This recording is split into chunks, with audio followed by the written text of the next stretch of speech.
Hi, I'm Eoin. And I'm Rachel. Welcome and thank you for joining us for Season 1, Episode 1 of the No Clients Were Harmed podcast. We hope that you'll be entertained and intrigued as you come with us for a bit of an inside tour of the world of psychotherapy. I'm really excited to be here about to publish after all of the work that we've put into making this happen. Oh, there has been a lot of work, but we've had some fun putting it together as well, Rachel, haven't we? Yes, fun would be the word I'd put on it. It's Look, chaos. Before we get into our witty banter, we should really introduce ourselves and then maybe introduce the idea behind the podcast and what brought us to this point. Yes, you can start off by telling everyone really nice things about me, Eoin. And, you know, with psychotherapy, it's important to be honest. So, I'm not just buttering you up. These are things that I genuinely feel about you. Well, I've known Rachel ever since she did her internship with us at Peace Inside. As part of her master's in counselling and psychotherapy, she now works in private practice at Align Therapy in London after having held the position of therapeutic lead at a residential rehab centre there. She's funny, opinionated, she's a direct person, but she's kind of camouflaged in bundles of smiles and politeness, which, don't worry, we'll crack that before too long. I'm not too sure how that makes me sound, but I'm sure you'll have me feeling like I am cracking up in no time. What I admire most about you is how you bring yourself into the work. You've got a really relational style and the wisdom and warmth that you bring to every relationship that you have. Well, most relationships that you have. I'm sure there's we can get into that. Others, right? But that you'll be bringing that into the podcast. Oh, thanks, Eoin. I did learn from one of the best. So thank you. Eoin has been an amazing mentor. So for Eoin's part, he's the clinical director of a counselling and psychotherapy centre called Peace Inside. He served on the board of a rape crisis centre in Ireland, provided the skills and group process modules of a psychotherapy master's training programme in Dublin. He is registered with the Irish Council for Psychotherapy and an accredited member of IAHIP. But his approach, very like me, is relational, which I know will bring so much chaos to this podcast. I have no doubt, because it's been chaotic starting it, doing it, currently doing it, and I know it will just continue. So if you want to explain a little bit about IAHIP, Eoin, I'll hand the mic over to you virtually. It was important for me to mention IAHIP because it speaks to the core of how I work and how you work to some extent as well. And you can disagree with me later. So IAHIP stands for the Irish Association of Humanistic Integrative Psychotherapists. So working backwards, P, psychotherapists, that's what we do. And with the podcast, you are going to be seeing a glimpse behind the veil of kind of what goes on in the room, how therapists think about things and conceptualize issues, like what attracts our curiosity. Is that fair to say, Rachel? Yes, good description. Okay. For the integrative piece, that just means that we work with different models of psychotherapy. How would you describe what you use in your approach, Rachel? I suppose the way I describe it usually to clients is that I decided to study integrative because I didn't necessarily want it to be a one size fits all, because that's not going to work for everyone. So having the ability to kind of draw on different theories and be able to adapt sessions depending on what clients need, because some weeks there's going to be weeks where you go into therapy at times and you need something quite solution focused and it's something urgent, or there's going to be weeks where you actually need space to vent or rant, and being able to draw on different theories to adapt the approach and kind of bring yourself into the room, and obviously in a relational way. I think that's the way I describe it, is us being able to provide a space that can work and adapt with your weeks as they change. And you would have very much a trauma-informed practice, is that right? Yeah, the way I describe that as well would be, it's not necessarily that every session is about trauma specifically. It's like the pacing of the sessions is a little bit different, and naturally with that kind of experience of trauma, like the topics are going to be different that come up, and the themes might be crossover with a lot of other clients that aren't necessarily coming in for trauma, but trauma informed is a huge part of my work and something that I'm very passionate about. I'm sure I'll go into a lot over the next while. For me, attachment style is kind of very important for how I meet my clients and how I'm exploring their background and how they became the people that they are today sitting across from me. The humanistic part of IAHIP means that I am a human.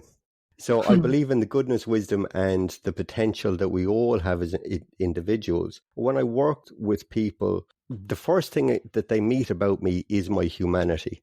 There's the professional psychotherapist that's there as well. I have my experience, I have my training, I have my knowledge, I have all of that, but I'm not AI. I have feelings. I'm part of the relationship. I'm somebody that's in the room with them. And when clients share their histories with me, share their life with me, I am obviously going to be moved by what they're telling me. And I very much use that as a core aspect of my work.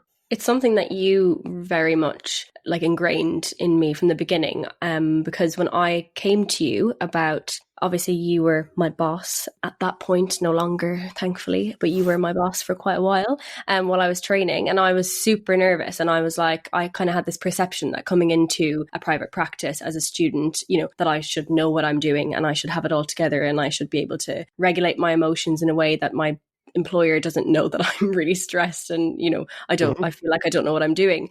And I remember I was going on a rant, as I always do, to you, and you didn't say very much, but you did just look at me and you said, Rachel, your first job is to be a human being. I was like, oh, well, thank fuck for that. But I remember that piece of advice because I always have it in the back of my mind, even now in the work that I do now. I just want to flag that I kind of miss the days when you were a little bit nervous of me. And if we could go back to that a little bit, I'd be okay with that. No, thank you. You taught me about boundaries and now we have plenty. Right. Okay. So IAHIP then, Irish Association. Association means an association. The Irish part, I did want to kind of flag just because the Irish, like we've got a bit of a reputation as being kind of anti-therapy or that a difficult population to therapize. They say that the Eskimos have got 40 different words for snow. I think the Irish have at least 40 different words for I'm grand, it's grand, sure move on, sure you know yourself. There's the Matt Damon character in The Departed, and he quotes Freud as saying that the Irish are the only race that are impervious to psychoanalysis. And like we're Irish psychotherapists, and part of our training is to do the work ourselves, to be clients. And we work with people who are Irish and we understand them and we get them to talk. And if we can do that with the Irish, then Freud would say we could do that to anyone. So basically, we're the best therapists in the world. We're magicians is basically what you're trying to say. We're magicians. Yes, welcome to the magic show. It's actually not a podcast, it's a magic show. We can read minds. Yes. Yeah. That kind of brings me to one of the reasons why you wanted to do the podcast. I wanted to do the podcast because I've found that in my life, the amount of conversations that I've had with people, if they ever ask me what I do for my job, their mind seems to be blown because there's so much mystery around therapy in general. I think people are like, oh, don't analyze me. And, you know, what do you think I'm thinking? And sure.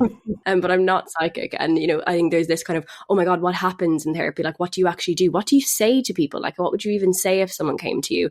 I think I wanted to do the podcast to make it more accessible. I think what I'm looking for is to be able to have a bit more of an unfiltered relationship with the audience. Like in the room, it is always about the client.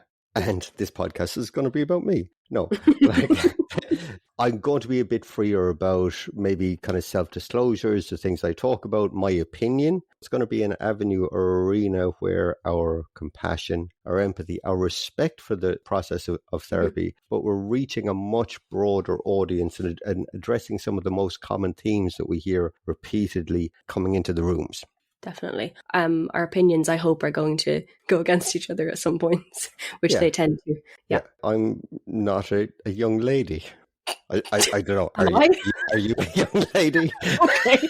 Like I'm a bit of a youthful old dinosaur. That's the way I would describe myself. That was nice. Yeah. Just to kind of lay out what we're going to be doing today and what we're going to be doing each week. So we're going to focus on one particular issue or concept based on what we see most commonly coming into the therapy room. We might talk about different therapeutic exercises or techniques.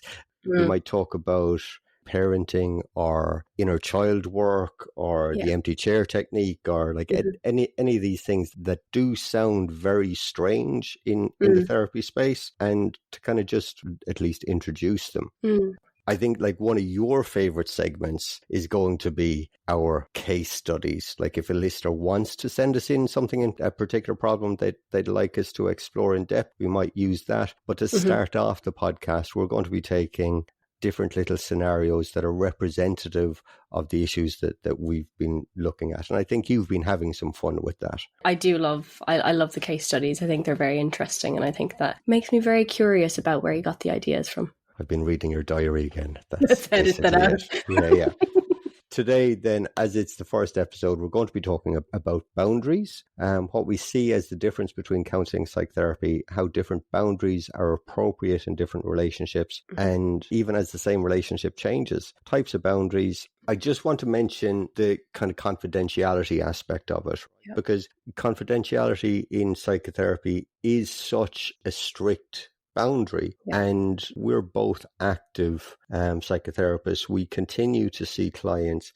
So what would you say about how confidentiality is going to come into this space? In this space, well, anything that you or I speak about could be a conversation from our personal life, and nothing will ever be disclosed from any of the sessions that we've had. There will be no specific clients that we will be mentioning, no specific scenarios. It's a separate entity, for want of a better term, and those spaces that we hold for our clients within the psychotherapy room are completely separate to this podcast, although recurring themes come up, even amongst clients that we have, but also they come up in life, because that's what therapy is about. So I think just recognizing that anything that comes up in this podcast is not directly correlated to specific clients. It's all themes based around and the ideas that have come from them and our experience. The therapy space, the therapy room, like that is a sacred space. Ethically and morally, like I'm protecting the confidentiality of the clients that come to me, and I'm very conscious of like the risk that people take in coming in and sharing the things that they share. And I'm very honored to be quite often the first audience, the first person that hears something that the client might have been holding on to for months, years, decades, sometimes. Yeah. Bearing witness to those it's a great space term.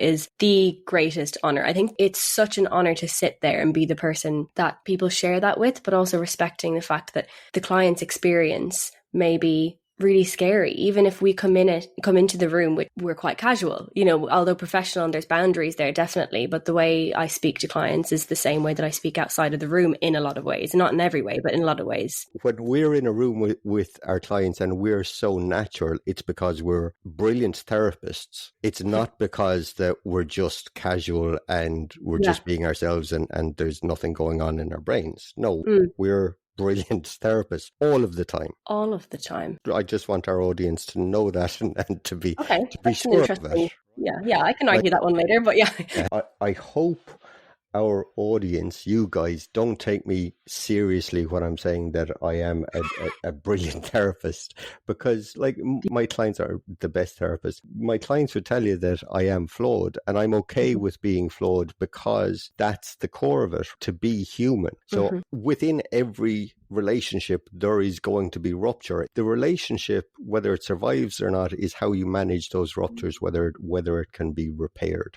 Yeah, I love that. That was actually very peaceful. Yeah, and we're supposed to be bringing the chaos, so I kind of feel like we failed there. But sorry, anyway, I think that was you.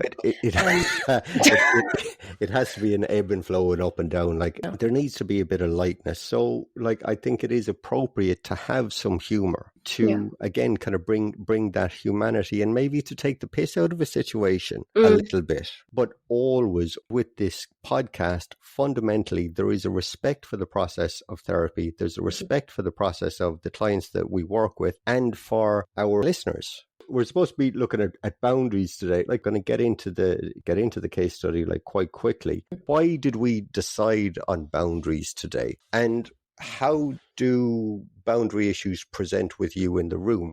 It's a good basis to start the podcast on, because I think particularly for this case study, looking at how boundaries can present themselves and the need for boundaries can present themselves in different ways in different relationships.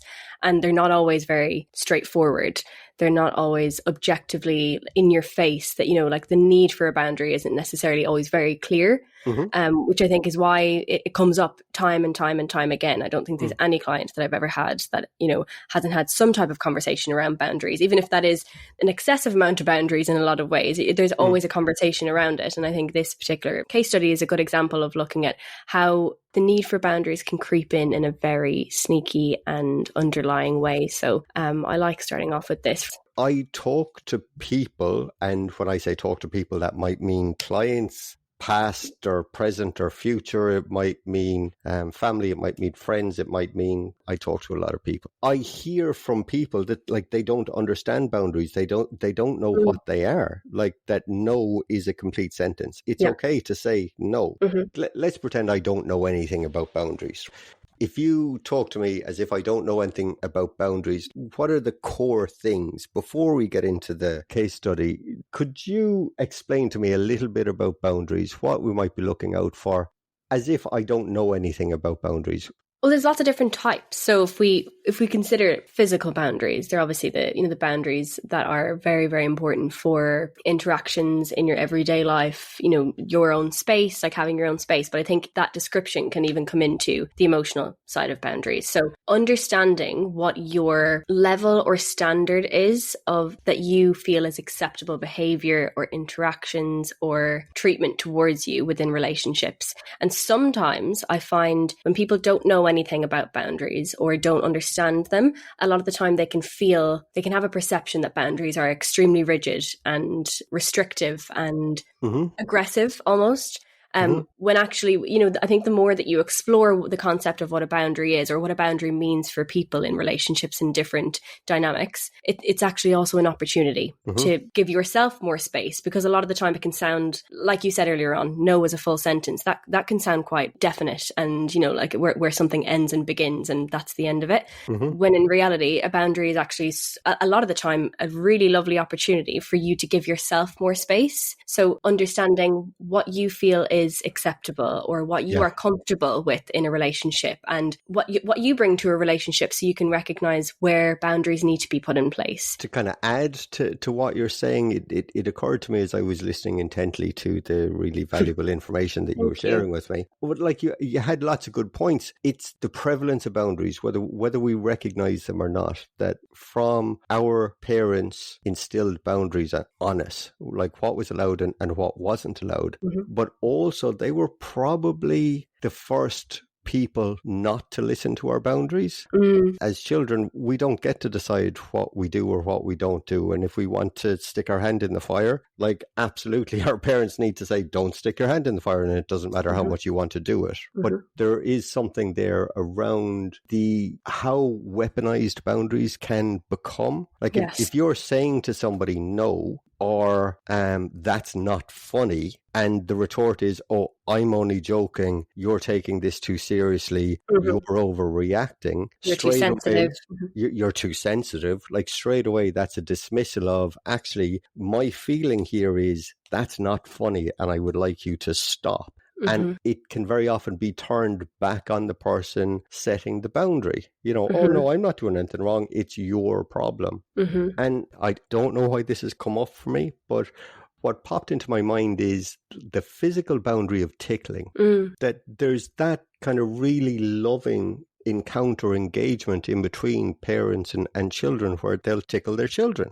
But very often the tickling continues after the child first says, stop, that's enough. And we'll kind of push that boundary a little bit, and we'll push that boundary a little bit. And because of the basis of that relationship, the parent and the child, that by its nature, hopefully, in most cases, is a very deep, loving relationship. So the boundaries are going to be a little bit more fluid sometimes. But there will come a point where the parent might miss the cue from, okay, we've gone from this is fun and tolerable to actually this is too much and upsetting my child.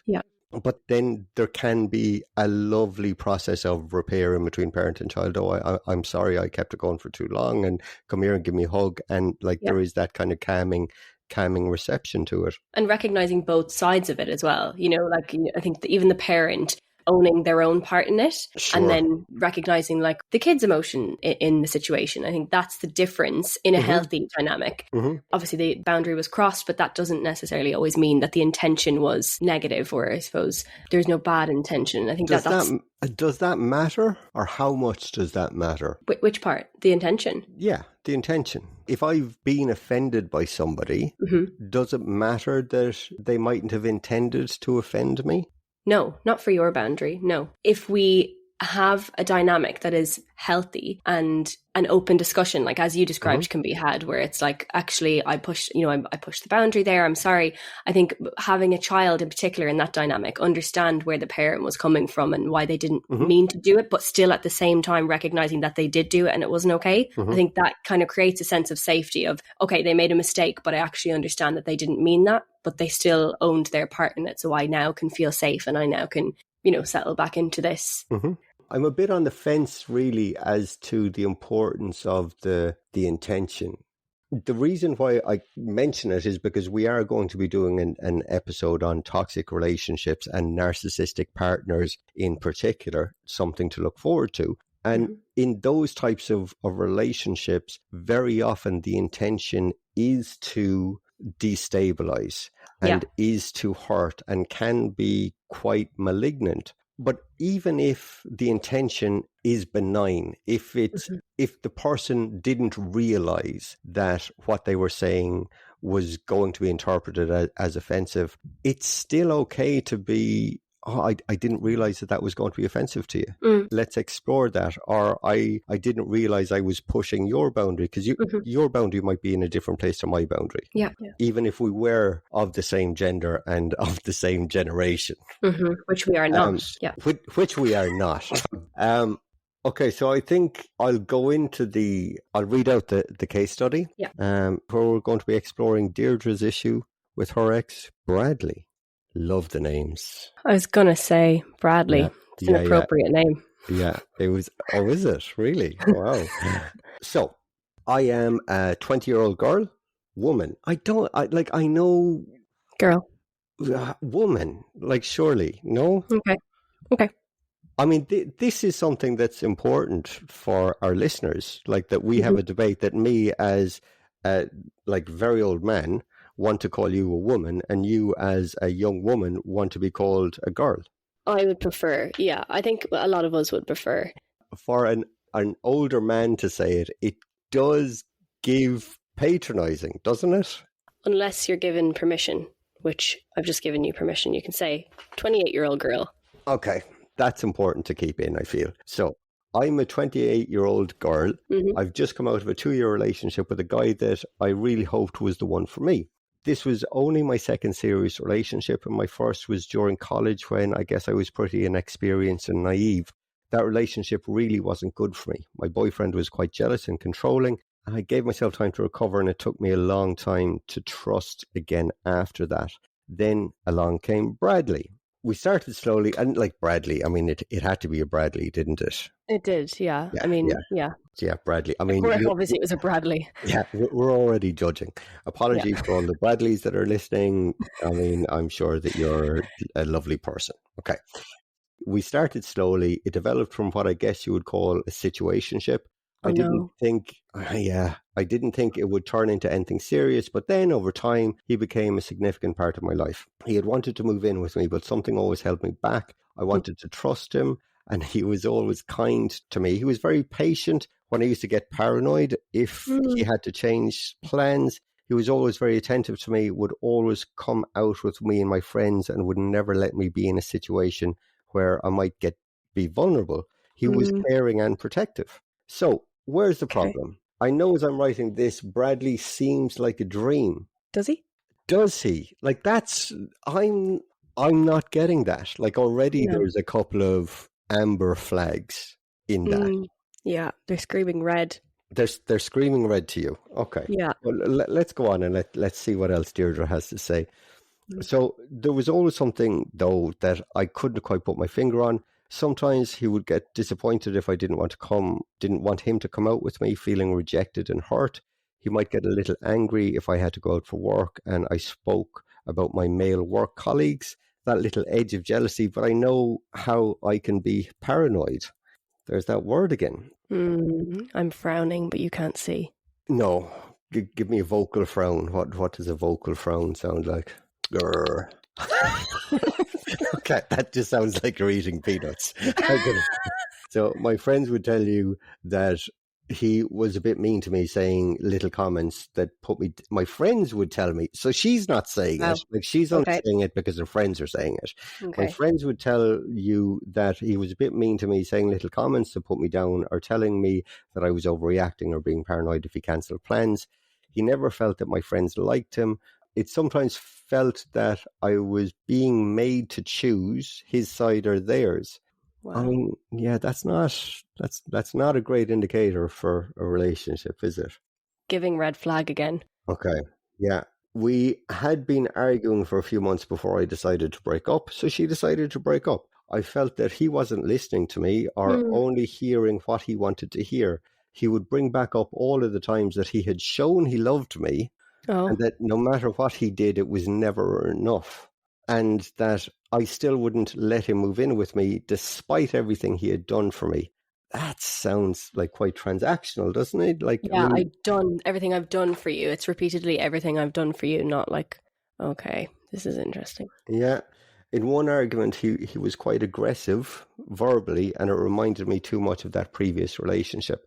I'm writing into you now because it's been 5 months since the breakup. I've not found anyone else, and to be honest, I miss how we used to be together.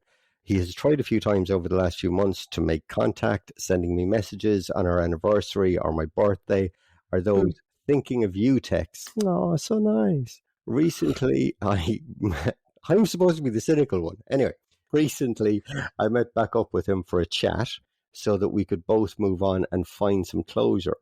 Closure chat.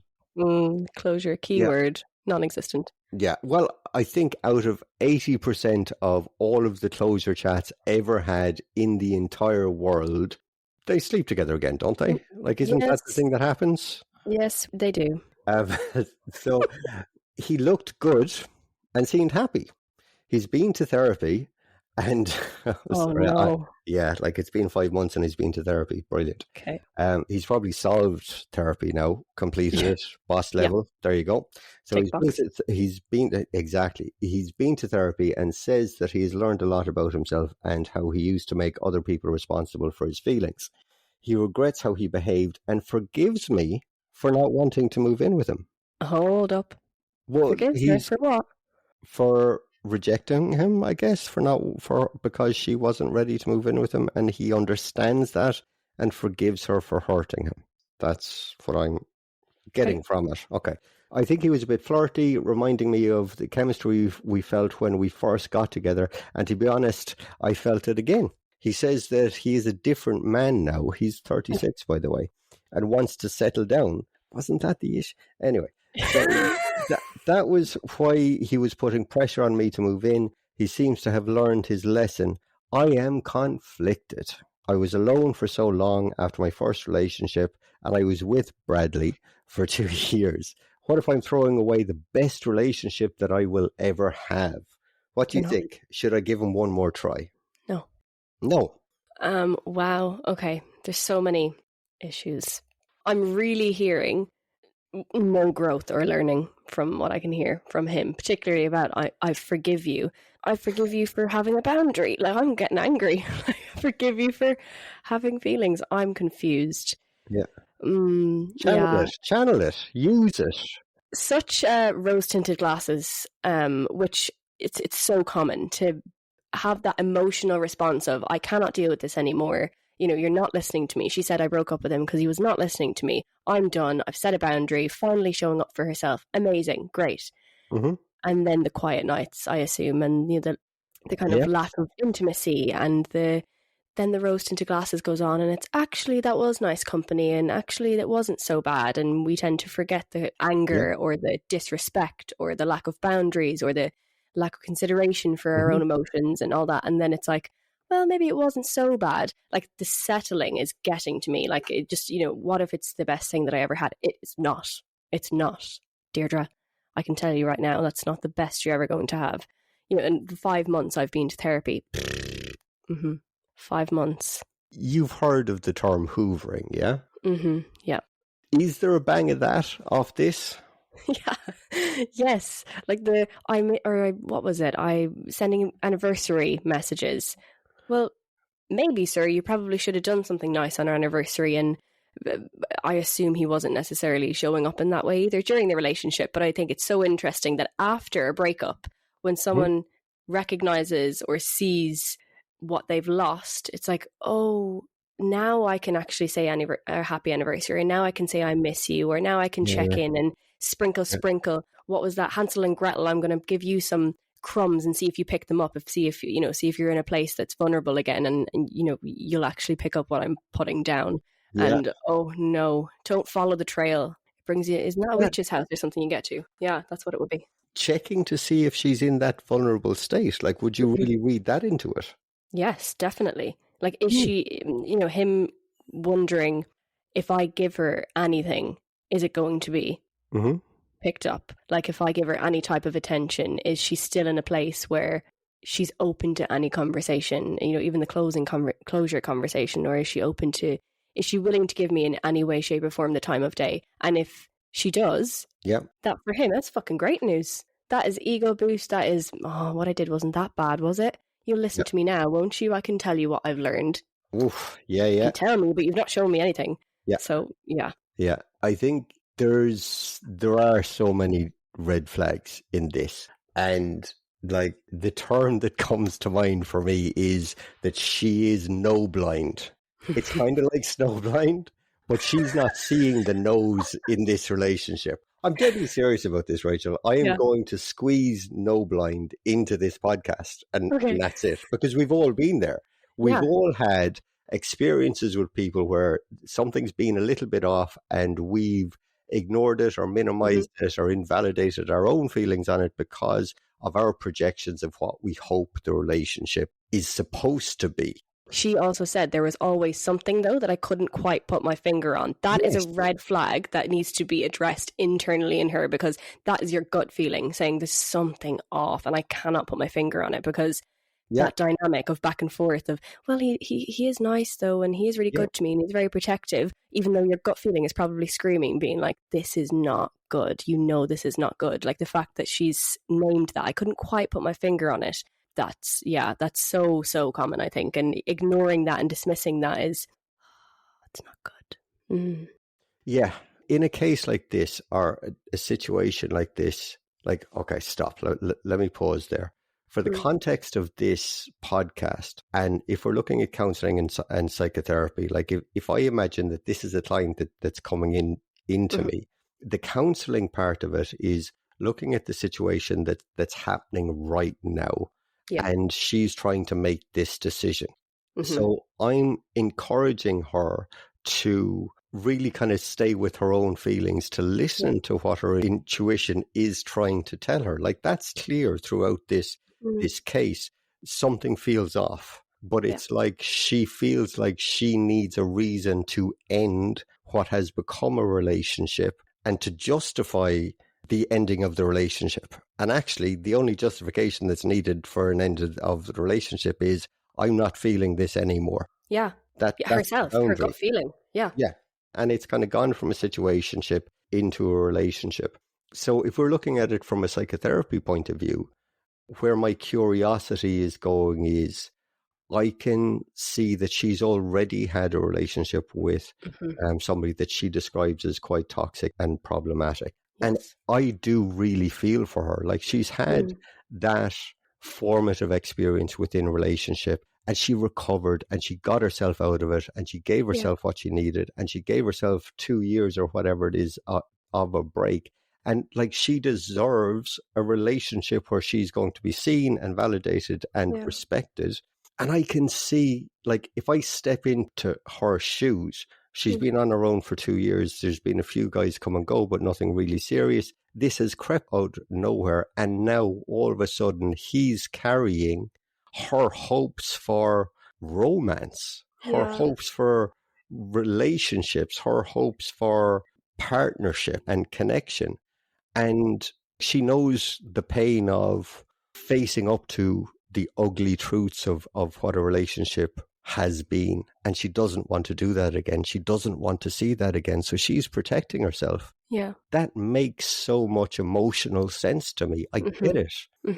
And if that is my client, I'm really empathizing with her, how painful this must be for her. Like how much she wants to believe in this guy. Yeah. But also that there is something in her that's kind of saying, this isn't healthy. I think even on what you've said about her last relationship, like from a psychotherapy point of view, it could as well be that kind of sense of it's not as bad as it was. I know how bad it can be. Yeah. And this wasn't that, because it's quite subtle at times. And the way she sounds like she's framing it is at times, even if that is in a way of kind of dismissing her gut feeling, she's framing it in a way that he's protecting me and, you know, he wants the best for me and he won't let me be vulnerable, and holding on to that hope, because there is a comparison there, quite a horrible experience in her first relationship. If that's the standard, not the standard, but if that's the experience that she's had before in an intimate relationship,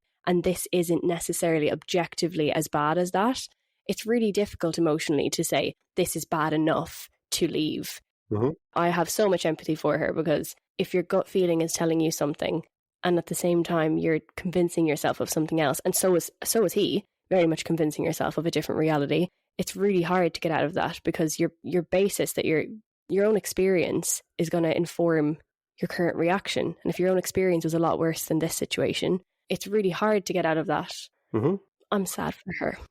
Yeah, I think with friends, like her friends see it. And I think we've all been in situations where our friends have been with people that I suppose on the most basic level, we wouldn't choose for them. But, you know, whatever makes them happy. But then there have also been circumstances where we've had friends and we can see troubling behaviors in their partners that they're not seeing because they're no blind. Yeah, they are no blind. They're no blind. And there's a trap on the part of the friend, on the part of us as the friends, to kind of go, I can't believe he or she is still with that person. What are they seeing in it?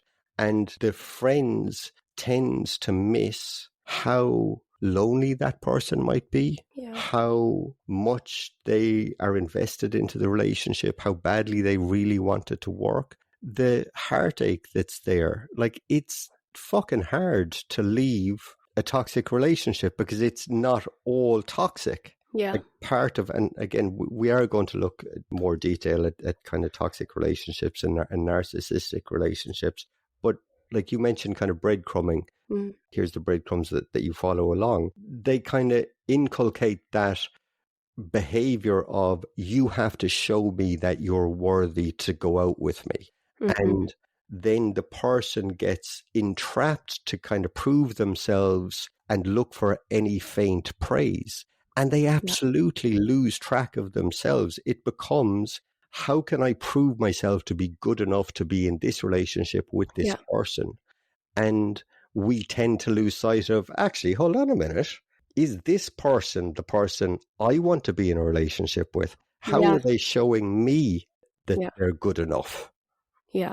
Why am I trying to earn my value when my value is not dependent on this person, but it feels like it is? And I think in that situation, that's the difficult part, is when people are breadcrumbing and you're in this dynamic, it's like it feels like my value is dependent on on how many pieces of a biscuit he puts down for me to pick up, and how many times he texts me, and how many times he says he misses me. You know, if he does say that, then that makes me feel like he loved me and that it wasn't all fake, and that maybe I had the wrong end of the stick in this relationship, and maybe I misread some situations. And then the self-doubt comes in, where it's like, actually, maybe I was just really paranoid, and, you know, all I think these wounds come to the surface again.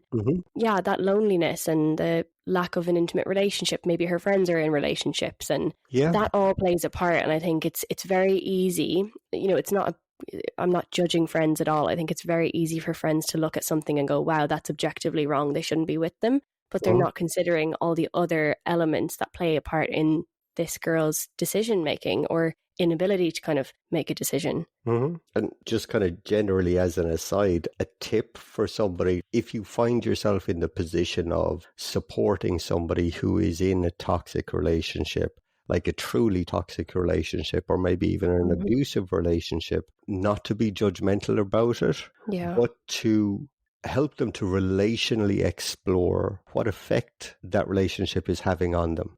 It's the relationship that they imagined that they wanted for themselves. How is it for them when their partner treats them in a way that is problematic?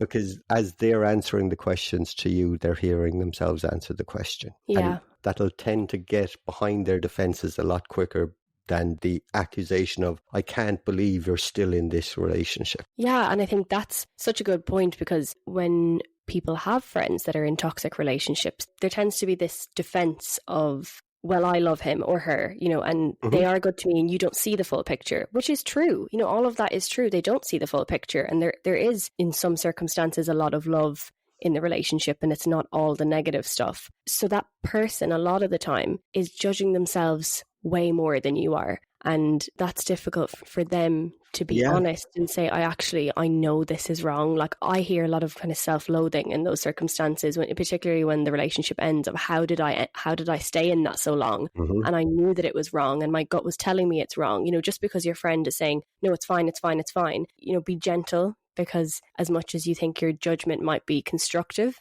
it's probably just another echo of what they're already thinking, but they're not ready to say. Yeah. And like I said, we are going to get into an episode about toxic relationships and narcissistic partners. And this isn't that episode. But there is a lot of that kind of being signposted in this case study. The boundaries here are, what I hear is that she's not listening to herself, that her body is trying to give her a signal that this isn't right, and that her emotion is fueling that and trying to set a boundary of, this guy isn't the right person for us. He is, with those little messages over the course of the 5 months of the breakup, he didn't allow time for her to recover. He didn't allow space for her to move on. He's insinuating himself back into her life. Even if it's here's a picture of this park that we used to go to and I'm sitting on our bench and I'm thinking of you. Well, fucking too bad, Bradley. You know, you deal with you. I love Bradley as a name for this guy, actually. Get a dog, Bradley. I don't need to go to the park with you again. No, because then once he gets a dog, he becomes infinitely more attractive. Oh, fuck yeah. I forgot about that. Yeah, so, like, don't get a dog. Absolutely. No, don't get a dog. Not allowed to get a dog. Don't get a dog. No. Then the situationship itself, like, it seems to have just gone on to a relationship from a situationship, and maybe they haven't had a conversation about what the relationship looks like. He has consistently been pestering, and I don't, from what she's saying, I don't think that's too strong a word, pestering to move in with her, and she's clearly saying no. And then he forgives her for not wanting to move in. Actually, that's just where she was in the relationship, and she was listening to herself. The bit around, and this line really kind of made me sick in my mouth a little bit, where she thinks that she's being so nice about him and that she's describing him as a dream and this perfect guy. Yeah. And he's saying that he used to get very patient when I used to get paranoid if he had to change plans. She's not paranoid if there's something really going on there. So I'm curious about how often did he make plans, and it's okay for him to let her down, but she can't go out on her own without him. Otherwise he has a bit of a sulk or a hissy fit. But the line that really kind of gets to me is that he was always very attentive to me and would always come out with me and my friends and would never let me be in situations where I might feel vulnerable. Yeah. Who decides whether she's vulnerable or not? Is he telling her, you shouldn't go there without me? Or is she saying, actually, I wouldn't mind if you'd be my wingman here? Yeah. If I was with her, I'd be like, whose voice is that? Who said that you were vulnerable? When did that come up? You know? Yeah. From a psychotherapy point of view, I think that we can agree that 5 months after the ending of a relationship, it's natural that those rose-tinted glasses go back on. Yeah. Her feelings very much now are informed by that loneliness, missing the companionship, maybe what's going on with friends. He's being complimentary of her. He's putting in a bit of effort. And I would encourage her to look back at how she was feeling when they broke up, what happened there, and for her to kind of write a letter to herself, you know, from the stage of it's been 2 weeks after the relationship and I've broken up with this guy because whatever, and to get in contact with those feelings, because there's going to be truth in those for her that's really useful for her to remember right now. Listening to her own experience. Exactly. Yeah. I think if it was me, and I suppose this is me, like I would say move on. Yeah. But I would also be acknowledging that that is difficult and it's hard for her, but it's kind of, I think it's what she needs to do until she allows herself to grieve the end of the relationship and like truly let go of him. She's not going to be ready. She's not even got a chance to actually feel the end of the relationship though, because he's been onto her so much. And I think that's probably what I would say to her would be, have you experienced the end? Has he given you, or have you given yourself the opportunity to let it be an ending? Because it doesn't sound like there has been. So there's been no space to grieve that and to go through that process. There's been no space to do that to begin with. So the fact that she's considering this it's clear that the grief hasn't necessarily begun yet. When he's saying he's been to therapy for 5 months, and like we don't know, that could be he's been to 2 sessions and there you go, he's just saying he's done therapy. 5 months, you're only touching the surface really in a lot of cases. The theoretical stuff, the logical part is starting to make sense, but the emotional stuff hasn't bedded down yet. I would encourage her to speak to a professional and just, you know, it wouldn't have to be a long contract, but just to kind of sift through what has come up for her. And the deeper part of the work would be exploring what is it that makes these kinds of men attractive to her. Yeah. And it's only been 2 relationships, but if there was another one, that indicates the start of a pattern, and she could benefit from exploring that. Yeah. I'm conscious of time, Rachel. So that's it from me. And me.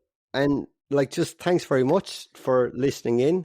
You're more than welcome. I hope that you found this entertaining and a little bit illuminating. And hopefully you'll stay with us for toxic relationships. Yes, thank you so much. And thank you, Eoin, for the chaos and the laughs. And I hope everyone got something out of this. Whether that was a chuckle at Eoin or I, or you've learned something in the process of our conversation or the case study. Thank you so much. Just because I like to get the final word. All of my clients know this, you know that as well. Like, yeah, I was waiting. Therapy isn't supposed to be contained to the room. Like, the purpose of therapy is that the client goes outside and brings outside those tools that they've discovered or those learnings that they've appreciated within the room. For our podcast, I would really encourage people to talk about it with their friends, because it's like when you talk about it, you'll get your own meaning of it. Yeah. And if you did like what you heard, please like, follow, share, subscribe, and we'll see you next time. Yes. See you soon. Thank you so much. All right. Take care. Bye-bye. Bye-bye.